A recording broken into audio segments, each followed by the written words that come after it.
విద్యుత్ ఉద్యోగుల సమస్యల సాధనకై ఈ నెల 17 నుండి సమ్మె చేపడుతున్నట్లు రాష్ట్ర విద్యుత్ ఉద్యోగుల జేఏసీ కన్వీనర్ రత్నాకర్ రావు వెల్లడించారు.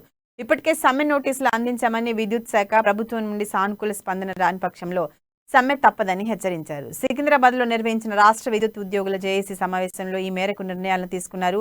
సరైన వేతన సవరణ లేక సిబ్బంది ఇబ్బందులు ఎదుర్కొంటున్నారని రత్నాకర్ చెప్పారు. ప్రభుత్వం నుండి కేవలం 7% మాత్రమే ఫిట్మెంట్ అందిస్తామని చెప్పారు. కనీసం 20% ఫిట్మెంట్ అయినా ఇవ్వాలని డిమాండ్ చేశారు. వెంటనే తమ డిమాండ్లను పరిష్కరించాలని, లేని పక్షంలో రాష్ట్ర వ్యాప్తంగా 45,000 మంది విద్యుత్ ఉద్యోగులు సమ్మెలో పాల్గొని తమ హక్కులకై పోరాటం చేస్తామని వెల్లడించారు.